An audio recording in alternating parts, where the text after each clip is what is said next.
Hello and welcome to episode 23 of the Adamola Bookman podcast. I'm Al Bond and I'm here with my friend John Coughlin. Hi, Johnny. Hi, Al. How you doing? Good fella. And this week we're doing full-time The Secret Life of Tony Cascarino.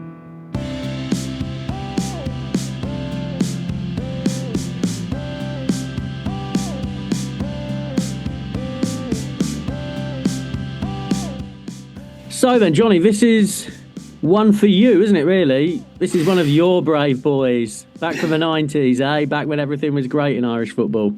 Yeah, the halcyon days of Irish football, yeah. What would he have meant to the average English football fan? I thought he was just a shit striker. He was just one of those. He was there or thereabouts, mainly on the bench. The sort of player that's like, I hope he never signs for my team, which is harsh. Overwhelmingly, what I got from this is that Tony Cascarino was really shit at football. Yeah, I was going to ask you thought he was a shit footballer. Do you think he's any better now, having read the book? No, I mean, now he agrees with me. He agrees with me. He thinks he's a shit footballer. I would say this book, more than any that we've done in the past, the profile of the book so far exceeds the profile of the player in a way. This book is 24 years old, and Cascarino wasn't in Ireland, obviously, he has a certain reputation, and he was around for those particularly exciting times. But as a player, he's pretty ordinary. So it is quite remarkable that this book has survived for so long. Well, I read this book, I think, when it came out about 25 years ago, because it was famed for being particularly honest and the no bullshit. It's all straightforward what he really felt. Before I get into what I think about that, Johnny, what do you guys in Ireland think of Tony Cascarino? It's funny about Cascarino because he's part of that cadre of players under Charlton that went to the World Cup in 1990 and in 1984, although he was injured. And he's much loved, I think, because he's this ultimately English-Italian guy playing for Ireland. Obviously, there's a novelty factor there. And he was there through all those. And I think he's quite liked in terms of his personality as well.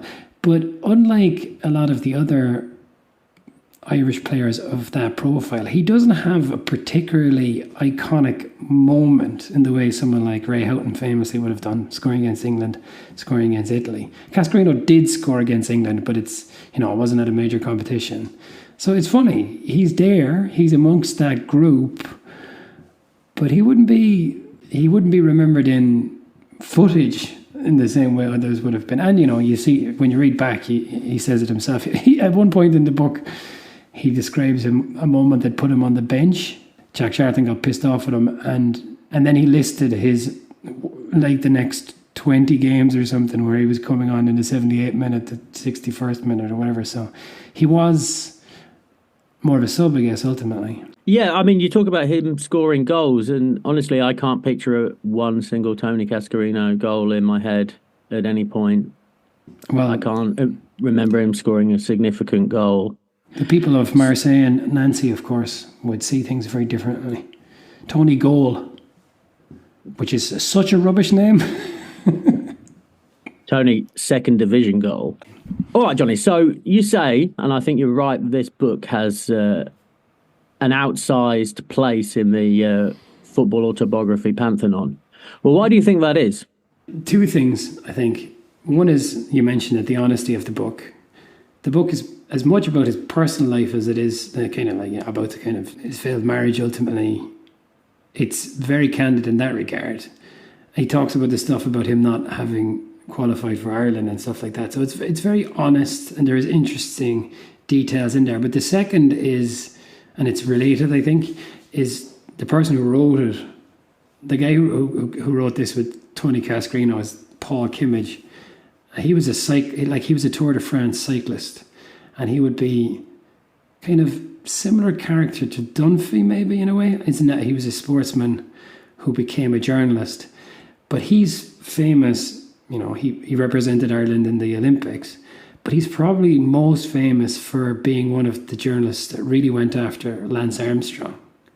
So I think Kimmage was probably only interested, and like Cascarino talks about, Kimmage talks about it in the preface to the book. He was only really interested because the way Cascarino presented this book. Because when Cascarino went to him originally, it seems like Kimmage was saying, look, in all fairness, Tony, who's going to be interested in your book? But so it's those two things. Kimmage was interested because Cascarino was willing to write a book that was different than football autobiographies, generally speaking. But I think also Kimmage probably really helped. He really brought a lot of that out of Cascarino. But yeah, I think those two things are what made this book particularly, it's a great book, I think, and it's a different book. And like you, I had read this book, not when it came out initially, but maybe 5 or 10 years afterwards. And I enjoyed it then, and I was happy to go back and read it again. Yeah, I'm familiar with Paul Kimmage from, mainly broadsheets. But yes, I'm certainly familiar with the name. And it is well written, isn't it? Yeah. Yeah, so I think that's it. The hook was the huge bombshell that, after all, Tony Cascarino didn't really qualify to play for Ireland. It's not that much of a bombshell, is it, Johnny? Because he sort of did qualify to play for Ireland. So the whole thing, right, centres around the fact that Cascarino's mother was adopted. So his link to his Irish-born grandfather didn't exist, at least in any kind of biological sense. But is that still the rule? Because it seems ridiculous, like if you're adopted, is that how that works in football? Because you can get a passport. You can have had a weekend in a city and you qualify for that country nowadays, wouldn't you? Yeah, he's absolutely nuts. Of course he qualifies for Ireland. And his granddad, an Irishman, adopted a kid. Yeah. Come on. So, sorry, Cascarino said he didn't know this and he didn't realise that he didn't qualify for a passport when he made the initial application, and it only kind of came up later, and his mother only told him towards the end of his career. But I'm not sure I believe Cascarino, because later on he's a bit of a snaky, he's a bit sneaky sometimes. Like later on he goes to Marseille and he's worried, he's forever dyeing his hair. He's obsessed with keeping his youthful appearance because he says this is important in football. But he also doctors his passport. With a biro. With a biro. Yeah, technologically genius. Just he turns a 2 into a 3, right? Yeah. Anyway, the point is that obviously he I think in anyone's eyes really he would have qualified anyway. I don't know if they've changed the rules since, but putting that aside, he is a bit sneaky. Well, I think he is a bit sneaky, frankly, because the other side of this book, well, there's two more sort of hooks, I think, and one is he's very honest in how he talks about the breakup of his marriage and his shortcomings as a man, or is he? And the other part of it is there's a lot of talk about his insecurities as a footballer. And it keeps coming back to there's this little voice in his head that is always working against him, especially when he's playing. How did you find that, Johnny? I thought it was good. I thought it was good for the purposes of exposition. Is that the word I'm looking for in film? Exposition? I think so. In the Phil Pullman series, the daemons. Yeah. The little animals that they're talking with. Apparently Pullman only came up with that idea because he needed something for the character to speak to, so you could learn about the character's thoughts. So as a literary device, the little voice is quite good. But surely everybody has that, no? I thought that got really old, really fast. I thought the first time he's bearing down on goal and there's a little voice in his head and he's having a little argument with it as he's bearing down on goal, and you think, yeah, that must be difficult. But he repeats this trick again and again and again. And it's always the same. It's always the same. Like he's about to shoot and he's like, oh, you're rubbish. You're rubbish. And he's fine with that. And sometimes it goes in and sometimes it goes out. And apparently the little voice has no real control over that either. Because sometimes it does go in even though the little voice is there. What animal would Tony Cascarino's daemon be then? That's a good question. I don't know, something languid and lumbering. And horny. It's too easy to say something like a giraffe, I suppose. I would say a donkey. It's less flattering. A little donkey talking to him like, you're a fucking donkey. Well, I suppose I am. Okay, well, sure. I guess that's kind of... oh, by the way, let me just say, let me state from the outset, I meant to say at the very beginning, we had a complaint, Al. A listener complaint. Well, that doesn't seem right. I failed to mention in our last episode, episode 22, Garincha, that had been that book was recommended to us by a listener called Barry Coughlin, whose name might indicate some connection to me. But that recommender has now become a complainer because I failed to mention it in the previous episode. I'd already had the idea, Barry, to do the Garincha book. It's old news, mate. But thanks anyway. Lots of cranks out there in Radio Land. We've been planning this for years, the Garincha book. You take no credit, Barry, none. Yeah, okay, all right. Yeah, so let's move on. Let's talk about Cascarino full-time.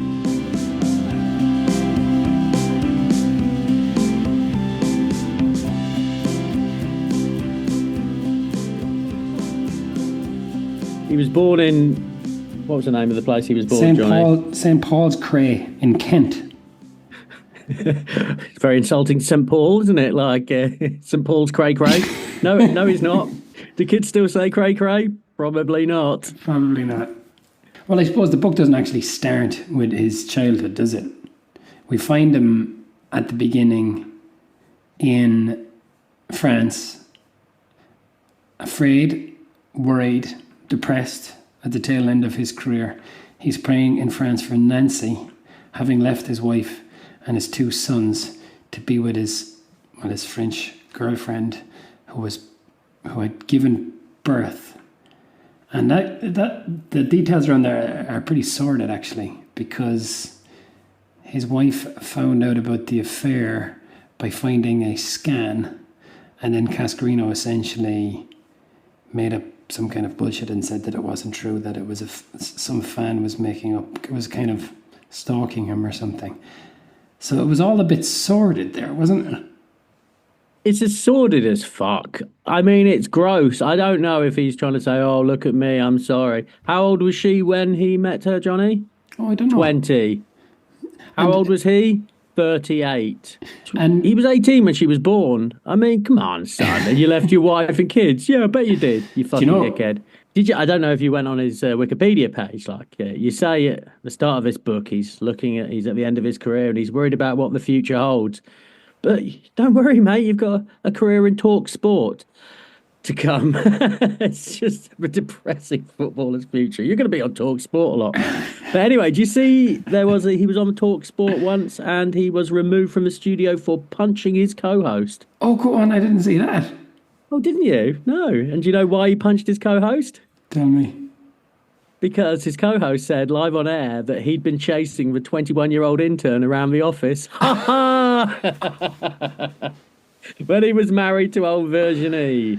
Oh, golly. Oh, really? Or who he refers to as Virginia, because he can't say her name, Virginie. Oh, Virginia's close enough. He bangs on about speaking French all the time in the first chapter. Oh, I speak French, but, oh yeah, my girlfriend, she's called Virginia. Because I can't fucking say Virginie. I'm pretty late. Here's a question for you. Who did he write this book for, do you think? Himself. Do you think so? Yes. He says he's kind of writing it for his sons, right? Because he walks out in the family and writes a note. And I think this, he indicates, or he says, I can't remember if he says it explicitly, or he certainly indicates it a few times throughout, that this is kind of, I guess, an explanation to his kids. An explanation to his kids. Well, I'm sure his kids will enjoy reading that their mother was good looking but not stunning. Oh, I met old Joe out there. What was her name again? Is it Sarah? Yeah. Sarah was good looking, not stunning though. Unlike Virginie, my new wife, who's 18 years younger. She's really gorgeous. Oh, and hang on a sec. Oh, let's stay on Cascarino's infidelities. So he talks about the first time, just before he's getting married, that he cheated on her. And he's in Ireland, right? And, you know, he's a big star in Ireland. Yeah. He's leaving a nightclub. He's trying to get into a taxi, and this chick throws herself at him. And what did he say? Your place or mine? She says to him, leaving me, and no doubt she wants my seed. Proofreader, just She wants to have sex. Oh, God. These girls want to straddle a champion. Straddle a champion? Oh, straddle. Oh, a horse. Awful. Well, I suppose Tony Cascarino is a horny motherfucker. And, that's how he puts it. It's like, oh, but all these women are throwing themselves at me. What would you do? You do the right thing, Tony. That's what you do. I think he wants the reader to be like, oh, well, poor Tony. What could he do in that situation? The young lady desperately wanted his seed, so he must provide. So gross. Do you know what's, you say poor Tony. There was a real poor Tony moment in it, in the lead up to the World Cup in 1994. And they were in the hotel, wherever, somewhere in Ireland. And there was a mob of girls outside screaming up to the room. Tony sticks his head out the window and is absolutely heartbroken to learn that the young women are interested only in Phil Babb, Jason McAteer, and Gary Kelly, the three amigos as they were called at the time. The world's shittest boy band. Gary Kelly's good looking now. What? We've kind of underlined the kind of memorable parts of this book in a way, haven't we? Because the football, okay, for an Irish reader, it's interesting because it's harking back to these glory days. But for an English reader or for a reader from anywhere else, this is pretty dull stuff, I would imagine, the football stuff. It's the other stuff that's most memorable, really. No, that's true. But I mean, in all fairness, Johnny, I ripped through this book. This is, I did enjoy it. I'm not saying, I don't think it was dull. It just wasn't particularly consequential. Yeah, but like, if he's talking about Millwall, he's talking about Nancy, like that, like 25 years ago. 30, 40 years ago, that is pretty, inconsequential at this point. But from an Irish point of view, all of the stuff about the early 90s, Jack Charlton and that particular era is really fun and nostalgic for anyone from Ireland. No, absolutely, I bet. And again, Johnny, as I say, I enjoyed it. I mean, it's an easy read. It's well written, and you could probably read it in the time it takes to watch a movie, right? I think I ripped through it in about 2.5 hours. Yeah, well, you're a much faster reader than I am, but by my standards, I read it's a slim volume, and it's well written, and there are some good literary turns in this. You know what's a funny device in books is when chapters start with quotes, which is often fun because the quotes are often quite good, but it's also a bit lazy, isn't it? I mean, the quotes, I wrote a couple of things about this because there's a point where he talks about he's packing a night bag for himself. He has to head off, and he describes what he puts in the bag, and he puts a copy of The Governor by Lenny McLean, which is one of those, fucking gangster books, like not my cup of tea at all. Like, and he mentions this book 3 times as well during the thing. So obviously it made an impression on him.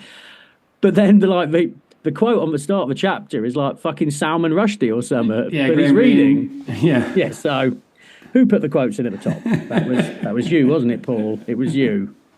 I'm pretty sure Tony Cascarino has not read any Salman Rushdie. Yeah, so the book kind of starts with the end. Cascarino's at this point in his life where his body is broken down, he's getting older, his marriage is broken down, and he doesn't know what he says he doesn't know what he's going to do in his retirement. What is interesting about this book is that you do get it's a window into his, he's very anxious at this point in his life. Now, it obviously all turned out fine, I'm sure. He's like, if you said he was on TalkSport, he fronts a lot of betting companies and stuff. Tony Bet, one of them. So, he's a big card guy as well, isn't he, nowadays? He's a semi-professional poker player. But he says, Charlton, Jack that is, pulls him to one side and asks him what is he going to do when he retires. And he says he doesn't know. And Jack is shocked. And then he speaks to Kimmage. He doesn't actually name Kimmage, but he said he spoke to a journalist about a book. And then he explains to him that he wasn't qualified to play for Ireland. So that's the kind of starting point. And then he harks back to his earlier... By the way, he's playing for Nancy for a manager called Laszlo Baloney. Good old Laszlo Baloney. This is the guy who's got severe, call it ADHD, right?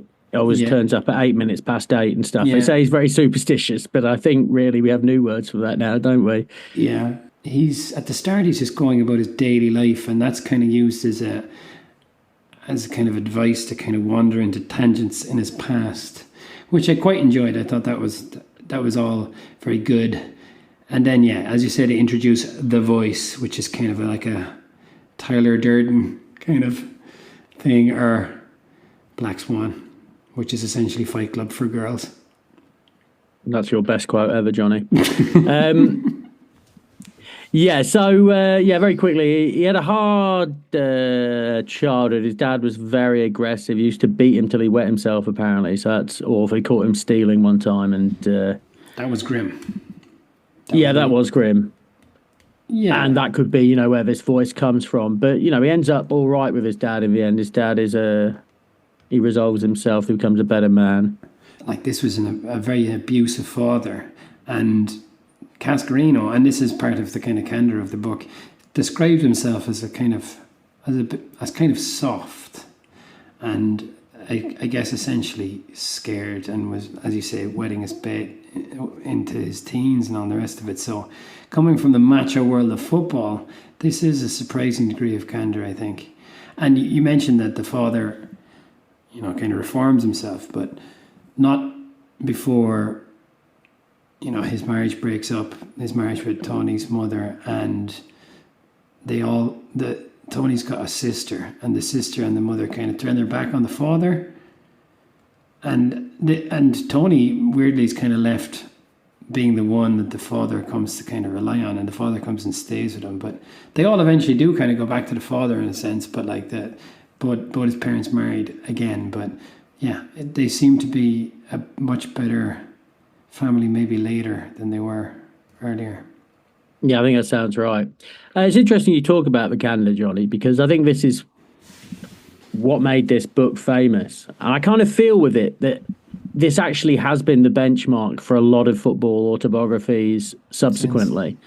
Yeah, I think this is like the 2001 Space Odyssey, and you're like, wow, look at the space stuff. And it's like, well, now we've seen the space stuff done better, but it was the first one. I think that's true, and I think Tony Cascarino did open the door to a lot of navel-gazing football autobiographies. So our friend Ben sent us an article recently about what and how to read by Janan Ganache in the Financial Times, and it essentially says, don't read anything from the last 20 years. And just allow time to sieve out all of the shit. This article says there's been 120 million unique titles written since the printing press. And he essentially says, why would you bother reading anything in the last few years? But whatever the canon of football, the football oeuvre is, Cascarino's, has survived, even though, it's 25 years ago. So that's why we're reading this book, I guess. Oh, that is interesting, yeah. So don't waste your time with James Milner when you can read a football book whenever Cascarino's book came out that year, there would have been books by however many other people, and they haven't survived the test of time in the way that Tony's has. All right, so let's talk about his career very quickly. So he started at Gillingham.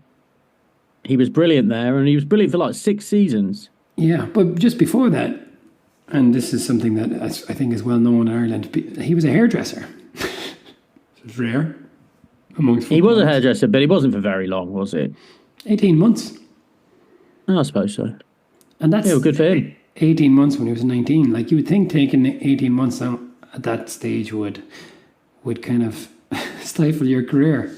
Maybe he would have been unbelievable if he hadn't went off. Well, he's a dab hand with a hair dye, isn't he? He brings that up again and again. Yes, he does. But yeah, so he was at Gillingham for 6 years. And there's not a whole pile to tell from that period, is there? No, there's really not. He sounded like he was quite happy, really, during that period. Yeah. And I think what he says, and this was fun, is I guess it just took him by surprise how amazing the life of a footballer was. That was quite nice. He says something along the lines of, you think it's going to be good, but it is so much better than you can imagine. And he's playing for Gillingham. This is when he was talking about this. Is it? He'd be a hero around town, a big fish in a small pond. He'd play cards all day long. Occasionally pop in and see his wife and kids. But he even says that really his wife at that point was just like a a lodger, really. They just both slept in the same bed, but they lived parallel lives where the ships never crossed. Yeah.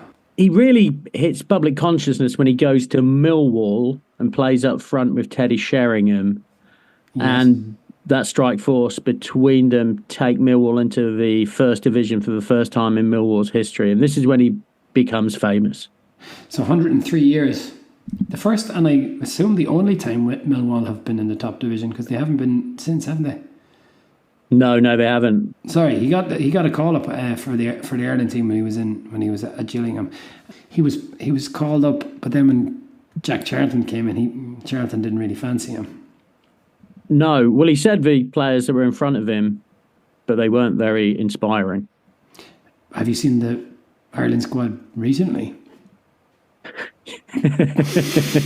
Yeah, well, it's cruel, isn't it? Like we lost to Greece the other day, so Greece are absolutely amazing, by the way. But anyway, I mean, we could get onto the Ireland football team. It's sad. I mean, everyone likes Ireland to do well. I mean, and obviously it's not reciprocated, but I think English folk always want Ireland to do well. If we were actually any good, though, you probably wouldn't. That's just patronising. So go and fuck yourself out. Well, I mean, maybe it is, but I don't mean it to be, right? Anyway, do people in England like the Irish rugby team? Yeah, I don't know. Do they? Probably not. I don't think so. I don't know. Who fucking cares?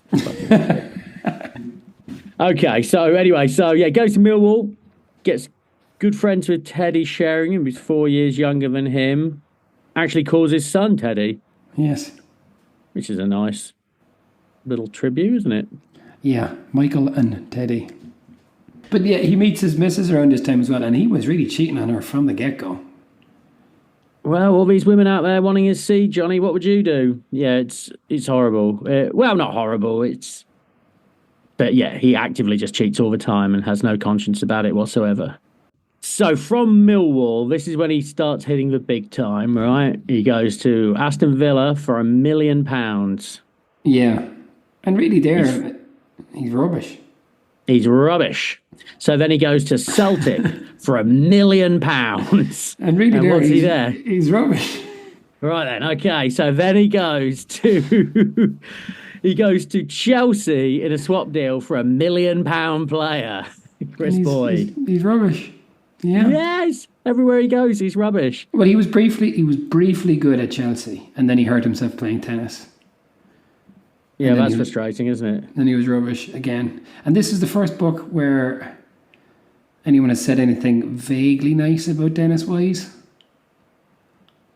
Oh, was there something I must have missed that, Johnny? It wasn't nice, but he didn't single him out as being an absolute prick. So from Dennis Wise's point of view, I think that's a bonus. That's the nicest compliment I've ever received. Someone didn't call me a prick. Thank you. Yeah. Yeah, and interestingly enough, because we talked about it when we talked about Ian Wright, he didn't really like playing in Scotland, he didn't like playing in Scotland, but he didn't like it for the reasons that you might expect, going and playing away to St. Johnstone or whatever it might be. But he also didn't really particularly like the old firm stuff, which was the same with Ian Wright.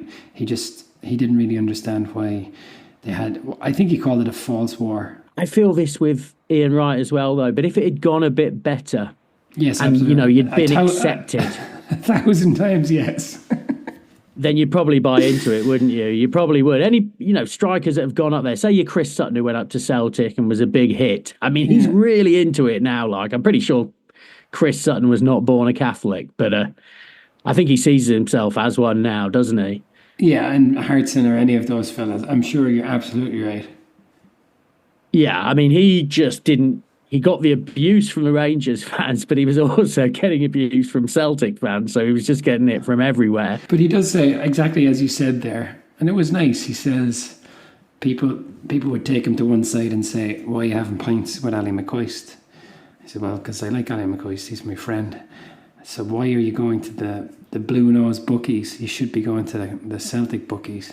Why are you going to the Blue Nose Golf Club? You should be going to the Celtic Golf Club." And he said, "So I did go to the Blue Nose. I did go to the Celtic bookies, and I did go to the Celtic Golf Club, and I got abuse from the Celtic fans instead of the Rangers fans, which was quite nice."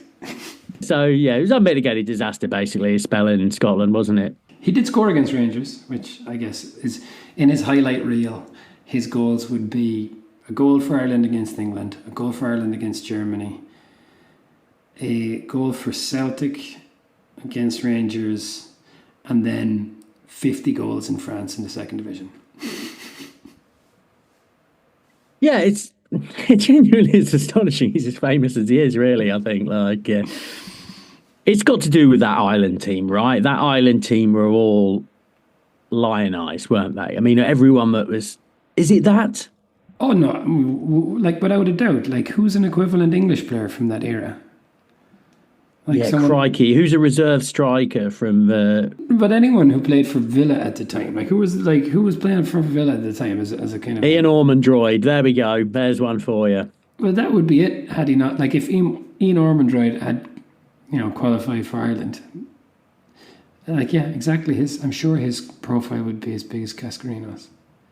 Yeah, playing international football is huge, isn't it? Because that's how he gets to Marseille. They just say they get relegated from the first division after the Bung scandals.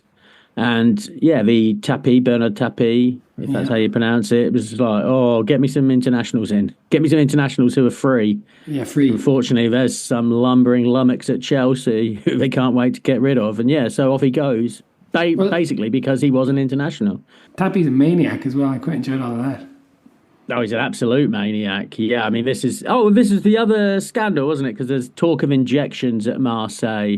Yeah, and I read a bit about that because Chris Waddle, who didn't play at the same time, he confirmed later that they had been... He confirmed what Cascarino said, that they'd been taking kind of injections. Players were getting injections and not being told what they were. And quite remarkably, Cascarino says that when a player would arrive, essentially they would get this chance, like they'd have to take this injection and they'd kind of understand that this was not a negotiable thing, they had to do it. And Bernard Tapie would come into the changing room and lift up his shirt, and whatever it was some kind of needle gun with like 20 needles, and he would put it into his own back. That's wild. Well, Tony said it did make him feel sharper and gave him more energy. So, yep. And Tony says, I like to tell myself that it was legal, but I'm fairly certain it was not. I'd say Tony didn't give a shit, actually. No, I don't think he would have changed his fucking passport with a biro. Exactly. The Ireland stuff. So, what does he say about Ireland? There are some fun bits in and around the hotels, essentially.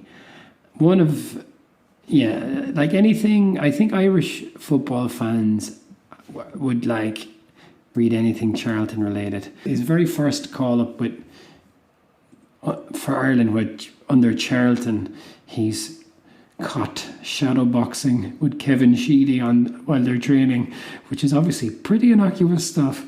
But Charlton has a total meltdown and just roars at them. And apparently Charlton had a real bee in his bonnet about Kevin Sheedy for whatever reason. But yeah, it's funny how, again, I think I talked about this before in the context of Manchester United, just little crumbs about the eras that we're interested in are enough to nourish us, it seems. There's another more Cascarino type moment where he smuggled a girl into the, like this is when he's married, smuggled a girl into the team hotel ahead of the World Cup, maybe, and this information was leaked to the hotel, said there was an intruder, essentially. And then the following day, Charlton went around and asked every player, like, were you the person who brought in the girl? And they said, no, but he didn't ask Cascarino. So then Cascarino was wondering, did he actually know? And then Cascarino came clean, and Charlton just has a huge meltdown, roars at him, and there are journalists nearby because it's on the training ground. And Cascarino's thinking, calm the fuck down, man.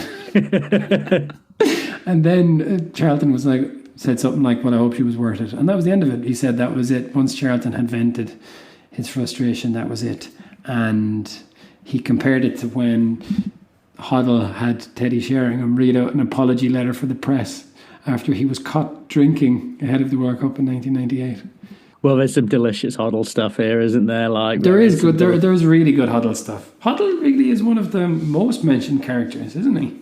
He is, isn't he? Because he was so good. I just think he was so good before our time. I mean, the way people talk about Glenn Hoddle. But so good and so weird, though.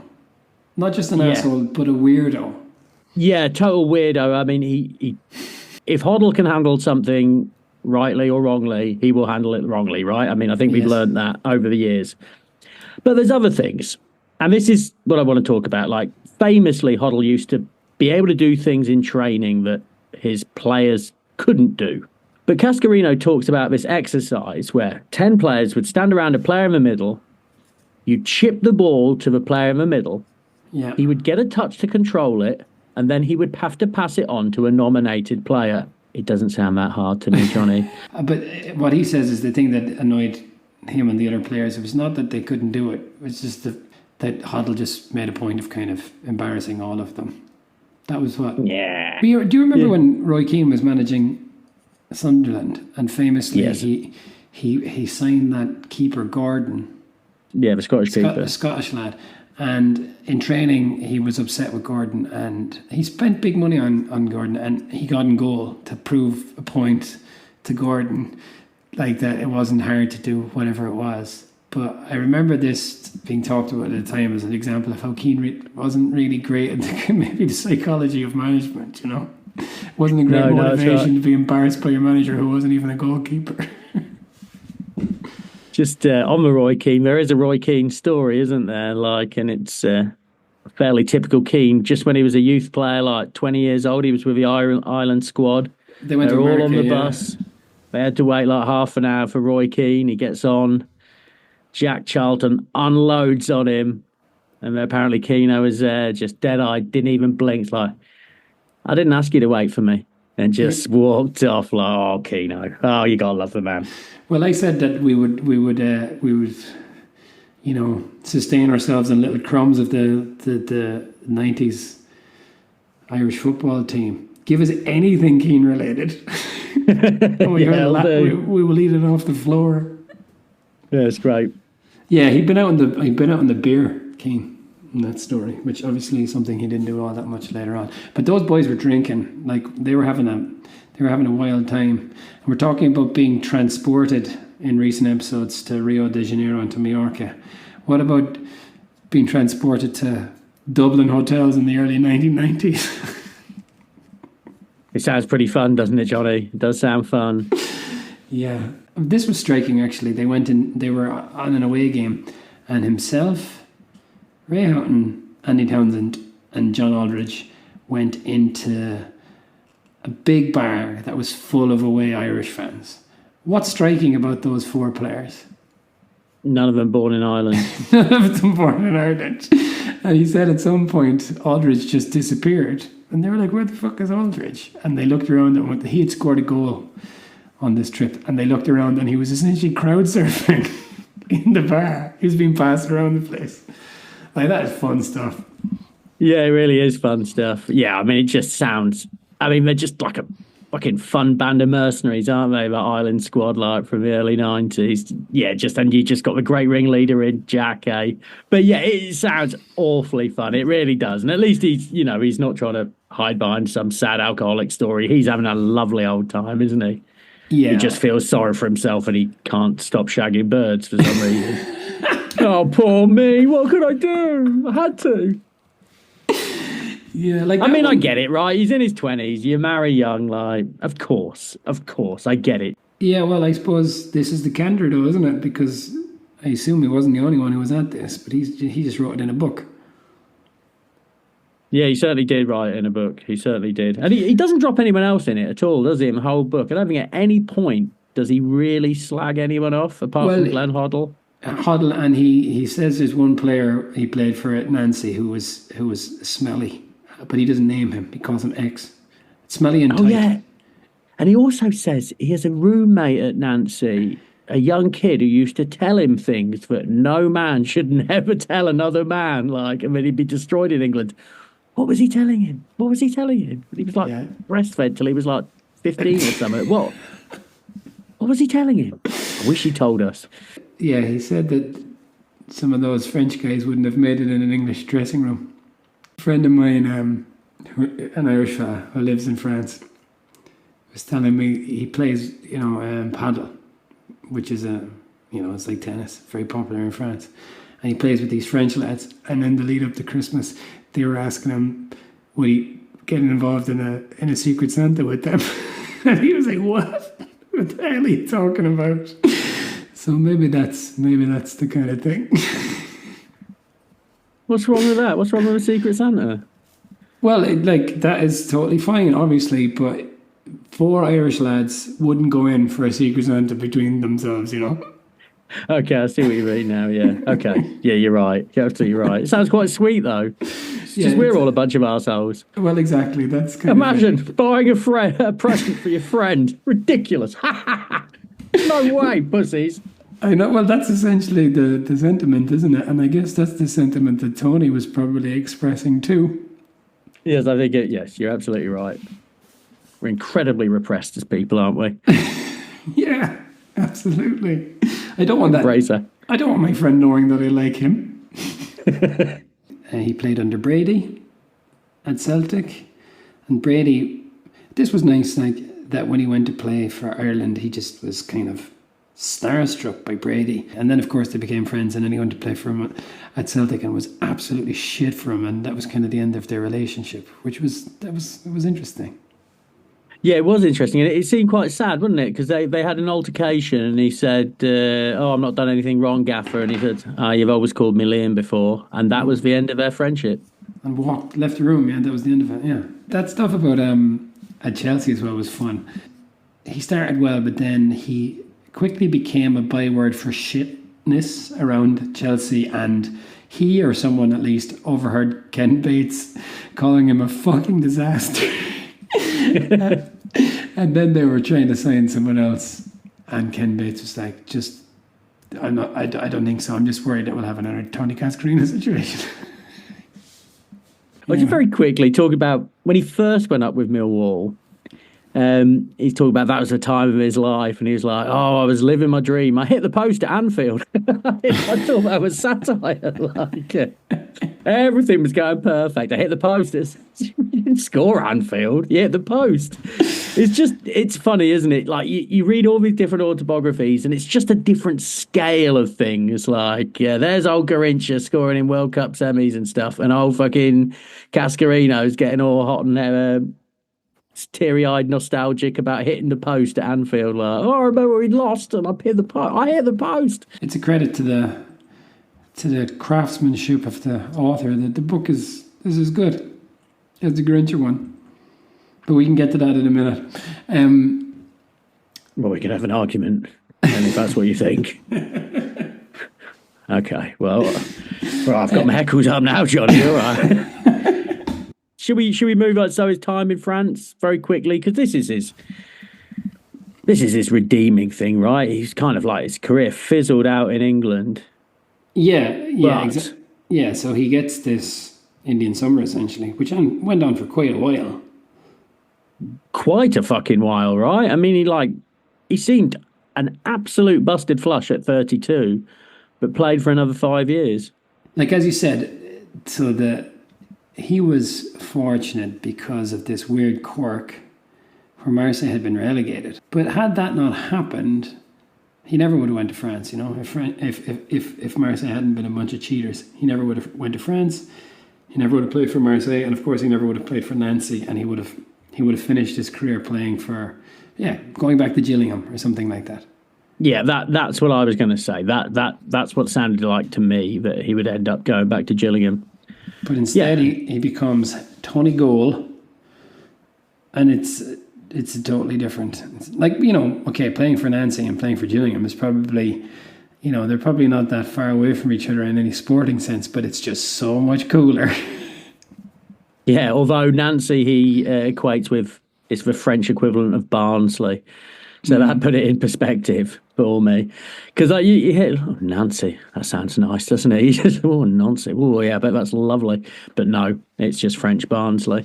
Hometown of Michel Platini. So he scores goals right from the get-go. He's scoring hat-tricks and stuff. He's spinning the ball on his finger when he goes to France. Yeah, he can do no wrong. Yeah, and But but this is the first time he starts taking shit seriously as well, though, right? He cuts back on the drinking. He tries to stay fit for the first time. grandfather time was coming from, I suppose, so he started being a little bit more clean living. But yeah, as you say, he reaped the rewards. And that's the other perspective from this book, which is 25 years old, is the money he's earning. As his career is coming to an end, he hasn't got millions in the bank. He doesn't have these huge endorsement deals. In fact, he breaks it down. He's on about $8,000 a month, he says, right, at Nancy. And there's some bonuses and on, but he talks about the money he's earned. At the point he wrote the book, he's earned about £2 million, it says. But then he goes through all the breakdowns and how much money he actually had left. It's always funny in these books, isn't it? Because, footballers from that generation do often complain about having missed the big time money-wise, but they were always wealthy, wildly, in comparison to everyone else at any given time after, we'll say, what, the 80s? Yeah, that's absolutely right. I mean, he was earning well. And on the other side of things, I heard a footballer talking recently saying, people think they want to be footballers, but the actual reality is you're in bed by 9, you don't go out, it's very boring. But that wasn't the case for these lads, was it? As long as they turned up for training and turned up on match day, they could do whatever they wanted, whenever they wanted. All that free time was just boozing, fun, shagging, cards. Yeah, they were rock stars. Nowadays, obviously, you'd take the money, wouldn't you? Obviously, if you could be saying, would you like to earn $100,000 a week? Yes, I would like to earn that. But you can't drink. Okay, I'll do it. But would you like to earn $2,000 a week and you drink as much as you like and shag away? So yeah, I would like that. Yeah, it's different, isn't it?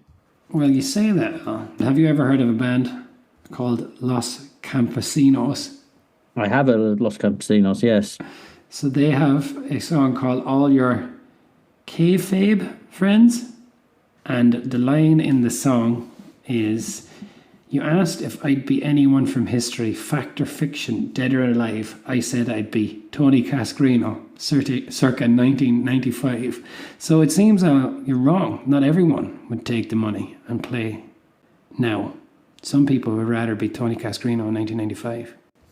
Yeah, it would be fucking great to be immortalised in a song, wouldn't it? Even if it is such luminaries as Los Campesinos. They were pretty good back in the day, weren't they? I'm pretty sure I had an album by them. Tony is eventually a victim of his own success because his goals... He has a bet with Bernard Tapie, who offers him 15 grand, a bet if he can score more than 20 goals in a season, and he takes the bet, and he scores 20 goals by November. Yeah. Which I'd say he probably had scored 20 goals in the previous 6 or 7 years, And then, but he was a victim of his own success because these goals brought Marseille back up. So, and Nancy were in League One anyway. Oh, that's right. So he played a few games for Marseille, but they decided, and Nancy were bottom of the league, weren't they? And he did get relegated with them, but he did a great job. Cascarino holds the League One record for oldest player to score a hat-trick, which he did at the age of 37 and 31 days. It's funny to think of all these people, ancient footballers, who are significantly younger than me. Yeah, that's it. I look at him and just think, look at this old bastard. Yeah, that's it. And you are significantly younger than me, so that's absolutely awful. Anyway, so he goes to Nancy. They're in League On. They get relegated, but they come back up. But then at that stage, he's kind of had enough. And I suppose what we talked about it a bit at the start in his personal life, but the book is probably as much about his marriage as it is about his football career, right? Yeah, I really think so. That's why I say he wrote it for himself. I think he wrote it for himself to make himself feel a bit better about basically being a love rat. Yeah, and it does, whatever, who am I to judge or anything, but it is funny. He is remembered and loved in Ireland, but he is a bit of a fucker. Yeah, he seems that way to me. I feel like I knew who Tony Cascarino was, but then I thought about it, and I can't really remember seeing him much on TV. Maybe little bits and pieces on TalkSport 20 years ago, but I'm not familiar with anything he does nowadays. Yeah, you see him on ads for betting companies. Oh, these lads, so it's incredible what it did for their careers, that that mid-90s Ireland team. All these players are just immortalised in a way they just would Yeah, never have been if they'd been playing for any other country. the profile to talent ratio with Cascarino is probably, however you would describe that, is probably the most, it's like he got the most profile out of the most limited career, most limited talent. Really, there's not many who match him in that respect. No, I mean the one I was going to say, which is a step up, but it's like Beckham in a way. And obviously Beckham was a world-class footballer, but he was never like one of the top 10 footballers in the world at any point. But he was the most famous, if you see what I'm saying. I don't know if it's a great analogy, but you know what? I No, see what you're saying. I get In the terms point. of his talent, he's much more famous than he is talented. Yeah, absolutely. Like, I can't even think of anyone else. Well, probably other members of that Ireland team, but I can't really think of others who he still has a profile 25 years later. And what did he really achieve in football? Not all that much. Like 6 No. years. 6 years at Gillingham. Yeah, and his whole youth at Gillingham. Yeah, I mean, he never got any profile till he was in his late 20s. He never played in the top division till he was in his late 20s. And when he did that, he didn't do it very well. Yeah.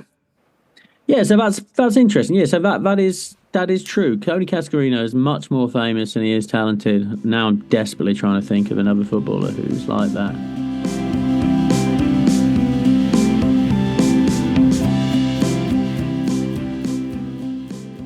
That's kind of it, isn't it? Yeah, I'd say so. Towards the end of the book, he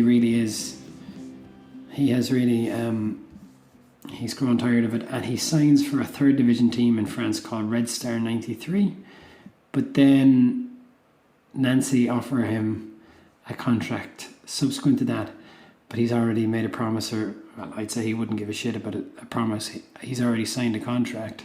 It says it after, like in a postscript in the book, that he terminated his contract after a few weeks because he only played twice and didn't fancy it anymore. Just as a funny aside, he was in a thing on Irish television called Celebrity Banistor. Banistor is the Irish language word for manager. So they would get these quote unquote celebrities to come and manage Gaelic football teams. And I looked at the list. He actually did it in the little village outside my hometown, where my wife is actually from this village, Kaleshin Gaelic football team. And he won it, season 4 of Celebrity Banistor. But it's like the names, I looked up the various people who did it. There's been 5 series, and I'd say the only person that you would have heard of otherwise was Callum Best. Not bad. But let me just read this line for you, because I just thought it was absolutely wonderful. Let me find it. Okay, there was a woman in Ireland called Dana, D-A-N-A. She was from Donegal. She won the Eurovision in 1970, I think. It was the first time. No, I've heard of her. I know who she is, yeah. Yeah, okay. But she was the only other person then that you would have heard of from Celebrity Body Store. But then she was in it in 2011, the same year as Cascarino. And she was she left the contest. She left the series to contest the 2011 Irish presidential election. Which I just thought was absolutely hilarious. Well, she is a good manager. Very good. Oh, God. Rosemary Scandal, I think is her name. But she didn't win the presidential election, so she should have stuck with Celebrity Banistor, which was won by Tony Cascarino that year. So he was just the manager of a Gaelic football team, and his Gaelic football team won. Yeah. Is the president of Ireland that little funny fella, that little and elf-looking chap? Yeah, he won that election, actually, that she contested. And his presidential term in Ireland is 7 years, and he's won it twice. Do you like him? I like him just to look at him. Is he a good guy? Yeah, he is a good guy. He's a lovely man. I think he's a really nice man. Yeah, and he's a good figurehead as well. He's got he looks a bit funny, but he's got kind of presidential vibes in the sense that he's been throughout his political career. He was good. He was decent. Like, you know, he wasn't. Yeah, he seems like a decent man. He just looks like he should be working at Gringotts. But yeah, you really. If the role of the head of state is to look like the most stereotypical person from that country, he's doing a good job. Yeah. All right. So then, what do you think out of 5? So Johnny, you've already made quite a bold statement. This book was as good as the Garincha book. Yeah, I think it was. Here are the caveats. The Brazil stuff is more interesting, the context. But this book is better written. This book is, at times it's unusually, like, I've said candid 1,000 times, but it really is an interesting insight into his mind. It could be entirely dishonest because he does seem like a very dishonest character. But I thought it was really interesting for all those reasons, and I think a lot of credit goes to Kimmage. I think he's done a great job with this book. What was the line you said earlier? They want to have sex with a champion, and they want his seed. Straddle a champion and have his seed. I would give this 4 straddles of a champion. Oh, I don't want to straddle any champion. Oh. I mean, I enjoyed it too. I definitely enjoyed the Garincha book more, but then that's because Garincha was arguably the greatest player on the planet at that time, whereas Tony Cascarino was Tony Cascarino. I mean, it's fair enough. But I rattled through it, and as I say, I'd recommend this book to anyone because you could read it in 2.5 hours. It's an easy read. There's some laughs along the way. I'll give it 4 out of 5 as well. 4 seeds out of 5. It's a good book. And it's a fun book, and it's quite interesting about a very mediocre player. Yeah, much like his career, he's drained every drop here and done a great book from a mediocre career. Yeah, and these lads, they should fucking thank fucking Jack Charlton every day of his life, because without Jack Charlton, Tony Cascarino would just be lost to history, right? He would be just a mediocre striker. Yeah, no one would remember his name. Yeah, he wouldn't even be able to go to celebrity poker tournaments. No, and Celebrity Bannister, that would not be happening. No, absolutely not. Did I say that wrong? No, that was all right. So, on the next episode, we will be doing the recently departed Sven-Göran Eriksson's A Beautiful Game book. So, from a golden age of Irish football to a golden generation of English footballers, well, for what that was worth. Just to keep with that conversation about Cascarino, Eriksson, for his abysmal performance as England manager, somehow, and this is before his sad death recently, somehow remained really well liked in England, despite being absolutely appalling. So maybe he has something in common with Tony there. Sven-Göran Eriksson. It was a 5-1 against Germany. After that, he basically could do no wrong. And then he shagged Ulrika. It's just like, whoa, what a boy. What a boy. Yeah, we love him, right? We love him. He's just a cool guy, though. Well, we'll find out, won't we? We will find out, yeah. Okay, well, thank you very much, Alistair, and thank you, everyone, for listening. Thank you to Dara for the music as well. And thank you, most of all, to Barry Coughlin for the wonderful suggestion for the Garincha book. I am eternally in your debt, buddy. Thank you so much. Yeah. Okay. Sorry, that sounded unnecessarily snide. Thanks, I did enjoy the book, and it wasn't really my idea, and I did enjoy that book most of it anymore. So thank you, Barry. Yes, thank you, Barry. Okay, thank you very much, Al.